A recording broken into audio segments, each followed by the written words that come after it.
Welcome back my YouTube channel दोस्तों।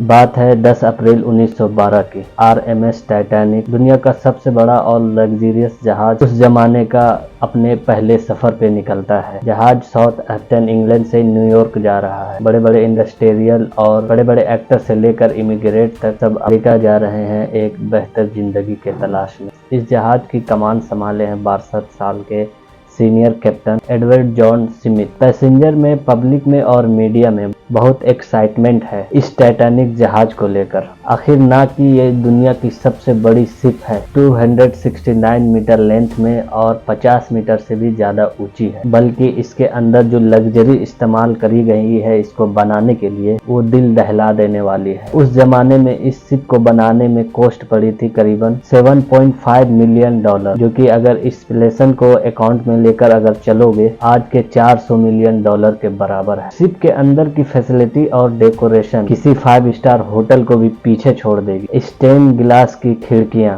और ornate good पैलेनिंग, 2 बड़े बड़े ग्रैंड स्टेयरकेस और हीटेड स्विमिंग पूल, टर्किश बार, इलेक्ट्रिक बार, एक जिम, एक स्क्वायर कोर्ट, 4 रेस्टोरेंट और 2 बार्बर की दुकानें और एक लाइब्रेरी भी। और तो और जिस तरह की सेफ्टी फीचर का इस्तेमाल किया गया इस शिप के अंदर, टाइटैनिक को बनाने में इस जहाज को अनसिंकेबल माना जाता था उस जमाने। एक ऐसी शिप है जो कभी डूब ही नहीं सकती, क्योंकि इतनी सेफ बनाई गई थी इस शिप को। व्हाइट स्टार लाइन नाम है उस कंपनी का जिसने ये शिप बनाई थी। इस कंपनी के वाइस प्रेसिडेंट इतने कॉन्फिडेंट थे इस शिप को लेकर, उन्होंने पब्लिक में आके कहा था कि ये जहाज अनसिंकेबल है। लेकिन अपने पहले सफर पे रवाना होने के सिर्फ 2 दिन बाद 12 अप्रैल 1912 को टाइटैनिक को पहली आइस वार्निंग मिलने लगती। यानी जिस अटलांटिक ओशन पे ये तैर कर अमेरिका की तरफ बढ़ रहा था, वहाँ इस समुंदर के अंदर बड़े बड़े बर्फ के पहाड़ देखे गए हैं और जो खतरा है इस जहाज के लिए। ये वार्निंग कुछ ऐसी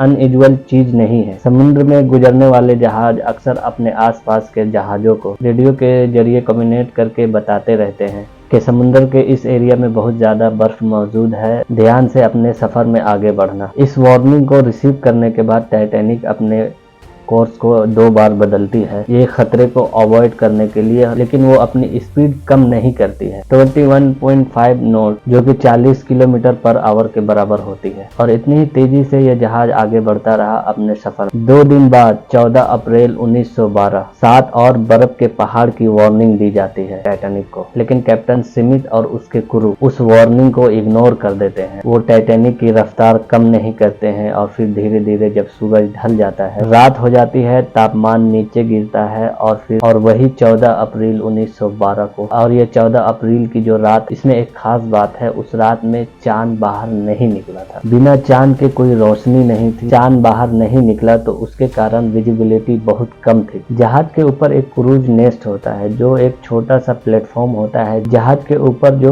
जो काफी हाइट में होता है। आप उसको लुकआउट पॉइंट कह सकते हैं, जहां पर किसी को बैठा के रखा जाता है कि आगे का, ताकि इस जहाज के सामने जो कुछ आ रहा है वो दिख सके, कहीं कोई ट्रैफिक तो नहीं, कहीं ऑब्स्ट्रक्शन तो नहीं आ रही है। और जो बंदा ऊपर वहां बैठा हुआ था उसे बड़ी ही ठंड का सामना करना पड़ता है, और बहुत ही तेज रफ्तार से ठंडी हवा बढ़ रही थी, और ऊपर से ठंडी का मौसम था और रात भी था, और ठंडी हवाओं की वजह से आंख से आंसू भी आने लगते हैं, आप देखे होंगे कभी, और उसके वजह से आगे देखना भी मुश्किल हो जाता है। रात के 11:39 में फेडरिक फीड नाम का एक बंदा जो इस क्रूज नेस्ट पे बैठा हुआ है, ये अचानक से अपने सामने देखता है कि एक बड़ा सा बर्फ का पहाड़ है, और फिर जल्दी से 3 बार घंटी को बजाता है ताकि नीचे जो बैठे लोग हैं वो सुन सके। फिर फोन उठा करके कॉल करता है ऑफिसर्स को ब्रिज पर, चिल्ला कर कहता है कि सामने एक बहुत ही बड़ा बर्फ का पहाड़ है, जल्दी से जहाज को मोड़ो। फर्स्ट ऑफिसर विलियम ब्रिज पर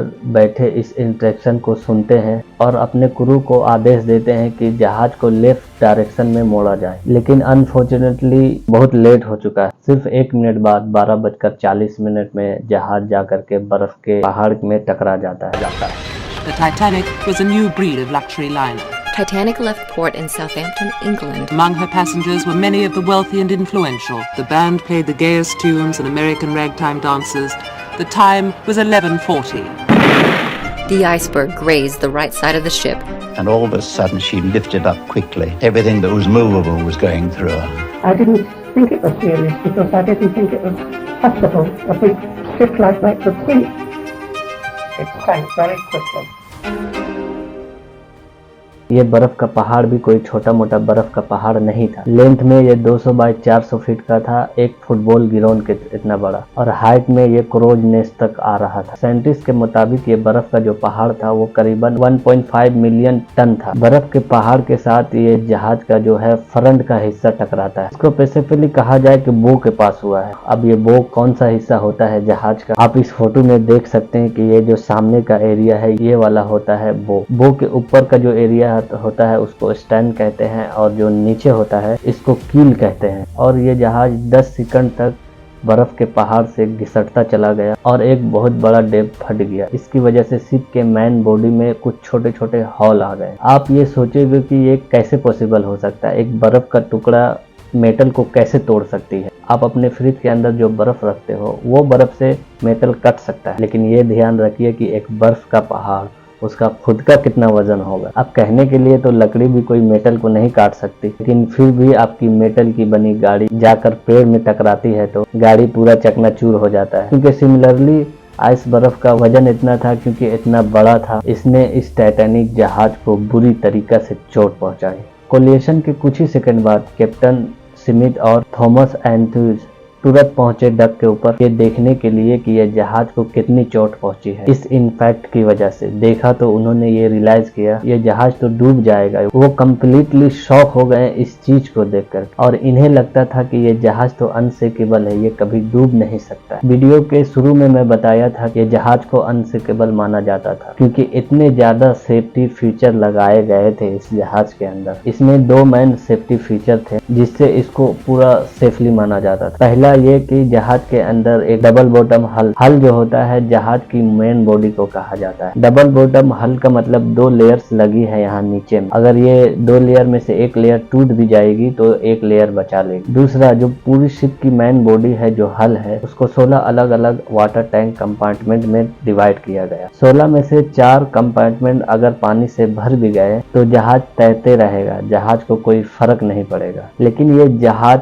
को टकराने से जो इम्पैक्ट हुआ था वो एक्चुअली में शिप के साइड हुआ है, और वो जो डबल बॉटम हल्क था वो किसी काम का नहीं रहा। इनके साइड में तो सिंगल लेयर लगी हुई थी। ये इम्पैक्ट इतना बड़ा था कि 16 में से 6 कंपार्टमेंट ऑलरेडी फ्रीज हो चुके थे, उनमें पानी भर चुका था। लिमिट 4 तक की थी। 6 कंपार्टमेंट में पानी भरने का मतलब ये कि ये जहाज को डूबने से कोई नहीं बचा सकता। अनसिंकेबल जहाज भी अब डूब जाएगा। बर्फ के पहाड़ से टकराव के करीब 20 मिनट बाद रात को ठीक 12 बजे कैप्टन स्मिथ ऑर्डर करते हैं, अपने क्रू मेंबर को ऑर्डर देते हैं कि एक डिस्टेंट कॉल भेजो रेडियो पर। जो आसपास के एरिया में कोई जहाज होंगे तो शायद हमारे सिग्नल को पकड़ लेंगे और हमारी मदद करने के लिए आ सकेंगे। Senior radio operator Jack Philip हमारे कहानी के सबसे मेन हीरो निकलते हैं। लगातार वो एक के बाद एक सिग्नल भेजते रहते हैं, कोई रिस्पॉन्स नहीं आता। सिग्नल भेजते हैं और भेजते हैं और भेजते हैं, कोई तो जहाज होगा जो सुन लेगा हमारी बात। 20 मिनट बाद 12:20 AM RMS कारपेथिया, एक जहाज जो टाइटैनिक के पास मौजूद था, वो जहाज जो है ये सिग्नल को पकड़ लेता है और रेडियो पर टाइटैनिक के ऑपरेटर से बात करता है और कहता है कि जहाज को मोड़ा जाए टाइटैनिक की ओर, हम उन्हें बचाने जाएंगे। प्रॉब्लम इतनी है कि ये जहाज पास था लेकिन फिर भी 107 किलोमीटर दूर था। ये जहाज अपनी टॉप स्पीड पर चल करके भी अगर टाइटैनिक के पास जाता है उसको टाइटैनिक तक पहुंचने में करीबन 3.5 घंटे का समय लग सकता था। और इन 3.5 घंटे में क्या टाइटैनिक का जहाज बचा रह पाता? क्रू मेंबर्स और प्लेयर्स रॉकेट जलाते हैं हवा में, इस उम्मीद में कि ताकि कोई आसपास शिप होगी तो ध्यान दे देगी हमारी तरफ। लेकिन अनफॉर्चुनेटली कारपेथिया जहाज के अलावा और कोई जहाज मौजूद नहीं था उस जगह। इसी बीच कैप्टन ऑर्डर दे देते हैं कि पैसेंजर को एवैक्यूएट किया जाए शिप में मौजूद लाइफ बोट का इस्तेमाल करके। प्रोटोकॉल के अनुसार औरतों और बच्चों को पहले प्रायोरिटी मिलेगी लाइफ बोट में वोट करने की, और जहाज में बैठे हुए पैसेंजर की अगर बात करी जाए तो उसको ज्यादा डर नहीं लग रहा था, क्योंकि इनका मानना था कि टाइटैनिक अनसिंकेबल जहाज है,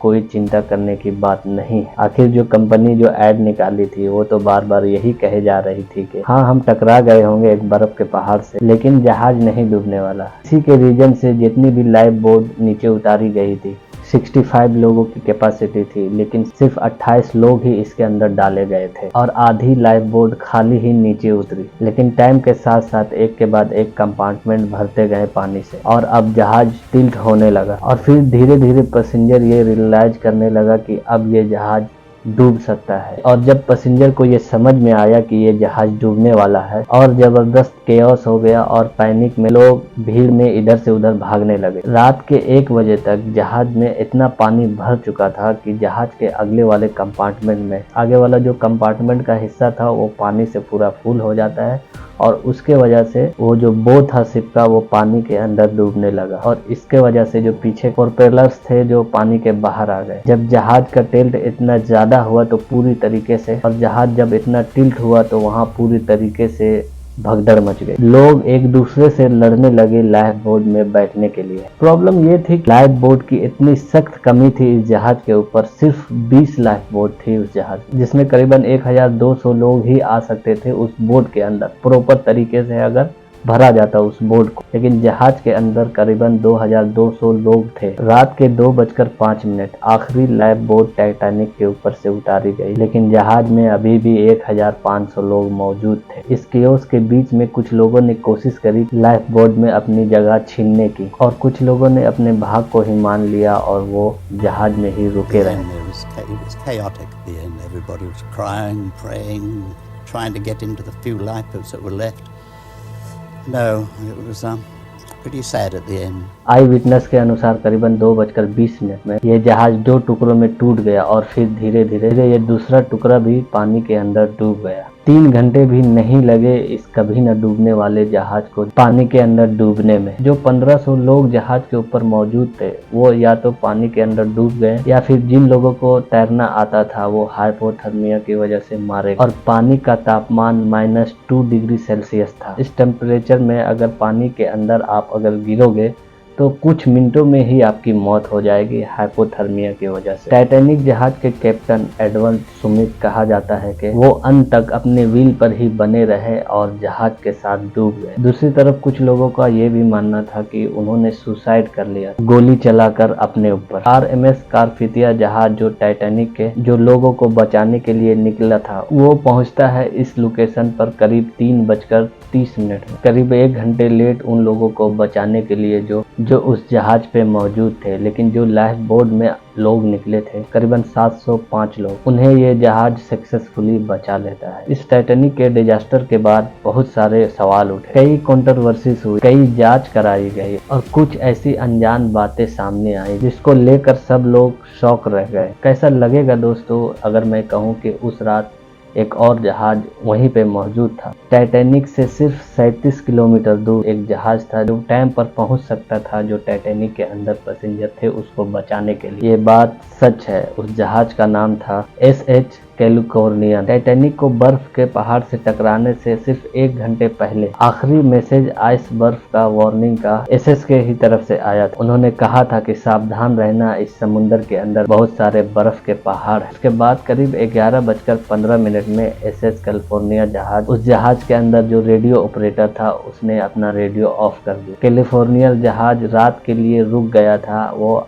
समुद्र में आगे जाना नहीं चाह रहा। वो इस खतरे को देखते हुए और खतरे को समझते हुए जहाज को रोक रखा था, रेडियो टर्न आउट था और यही रीजन था जो कोई डिस्टेंस सिग्नल नहीं पहुंच पाया इस जहाज के ऊपर। लेकिन ये जहाज एक्चुअली में टाइटैनिक के इतने करीब था कि जो पैसेंजर टाइटैनिक के डक के ऊपर खड़े थे वो बड़े ही आराम से वहां से देख सकते थे ये कैलिफोर्निया जहाज को। जब टाइटैनिक के ऑफिसर पैसेंजरों को लाइफ बोट में बैठा रहे थे, एक ऑफिसर ने दूर देख करके कहा भी था कि देखो एक जहाज दिखने लग रहा है, वो जहाज बहुत जल्द ही हमें बचाने के लिए पहुंच जाएगा, तो इतनी चिंता करने की कोई बात नहीं है। लेकिन ये कैलिफोर्निया जहाज तब भी नहीं पहुंचा जब रॉकेट उड़ाई गई आसमान और फेयर्स फेंके गए। रात के करीब 12 बजे के बाद ये रिपोर्ट किया जाता है कि कैलिफोर्निया जहाज पे जो ऑफिसर्स मौजूद थे उन्होंने एक्चुअली में रॉकेट को देखा था उस रात को उस रॉकेट को निकलते हुए टाइटैनिक से उन्होंने अपने कैप्टन सैंडी लॉर्ड से भी इन्फॉर्म किया, लेकिन जो कैप्टन लॉर्ड थे उस जहाज के ऊपर, ये कोई डिस्ट्रेस सिग्नल नहीं,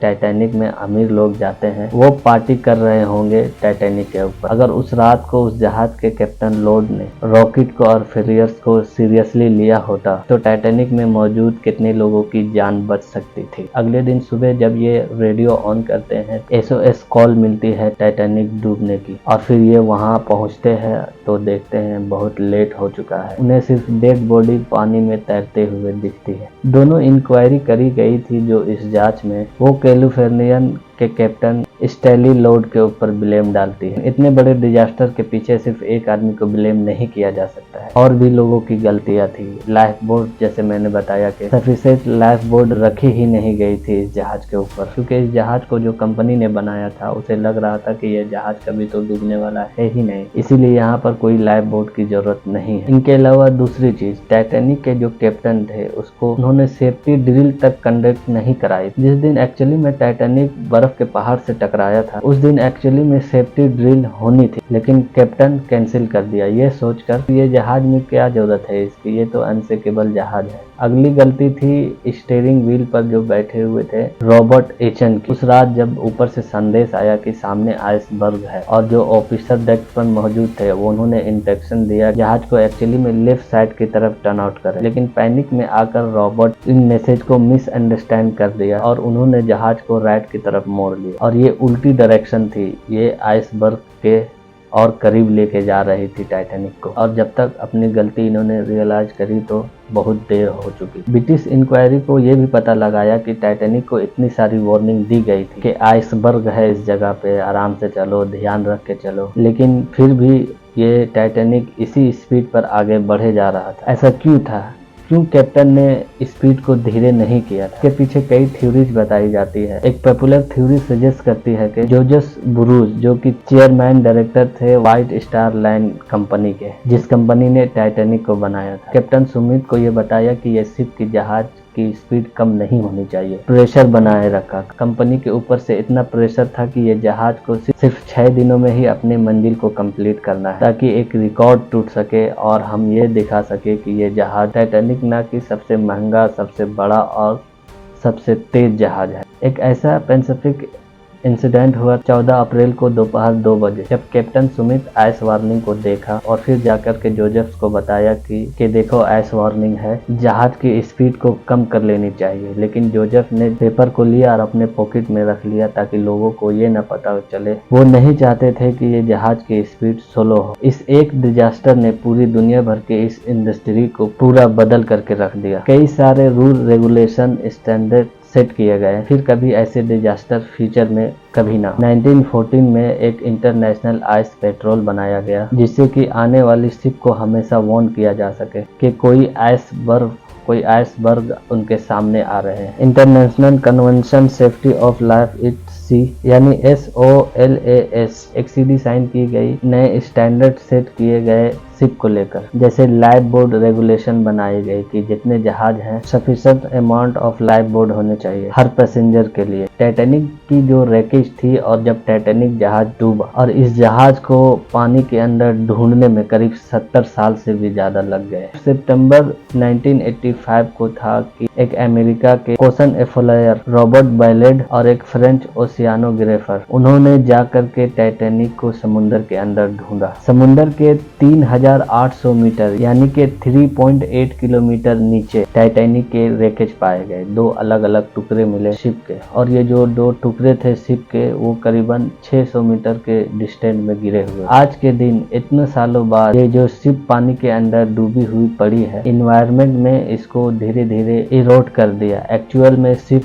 ऐसी दिखती थी और आज के दिन इस शिप का सिर्फ इतना ही हिस्सा बचा हुआ है। ये रिपोर्ट किया गया है कि बैक्टीरिया और अलग अलग ऑर्गेनिज्म इनके मेटल फ्रेमवर्क को खाए जा रहे हैं, और ये एक्सपेक्ट किया गया है कि साल 2030 तक ये सिर्फ पूरी तरीके से गायब हो जाएगी समुद्र के अंदर से। लेकिन आज के दिन भी करीबन 100 साल बाद टाइटैनिक की जो फैसिनेशन है लोगों के मन में अभी भी वो जारी है। साल 2012 में एक ऑस्ट्रेलियन बिलियनियर ने के टाइटैनिक 2 बनाएंगे। ओरिजिनल टाइटैनिक जहाज का एक कॉपी कैट जहाज बनाएंगे, सेम साइज मॉडल। इन्होंने ये भी कहा था कि ये जहाज जो है सेम रूट पर चलेंगे और ये जहाज के अंदर एक एक चीजें बिल्कुल एग्जैक्टली उसी तरीके से बनाई जाएगी जिस तरह पुराने टाइटैनिक के अंदर बना हुआ था, जिस तरह ओरिजिनल जहाज में हुआ करती थी। लेकिन एक्चुअली ये प्रोजेक्ट को 2016 तक खत्म हो जाना चाहिए था, लेकिन बहुत सारे टेडियस के बाद 2022 तक भी ये खत्म नहीं। कहा जाता है कि लोगों को इतना इंटरेस्ट नहीं है इस टाइटैनिक जहाज में, क्योंकि एग्जैक्ट उसी तरीका का अगर बनाया जाएगा दूसरा टाइटैनिक तो उसमें कोई टेलीविजन, कोई वाईफाई नहीं होगा और कोई एक्चुअली में उसे यूज नहीं करना चाहेगा। तो हो सकता है कि ये अनसिंकेबल टाइटैनिक 2 जहाज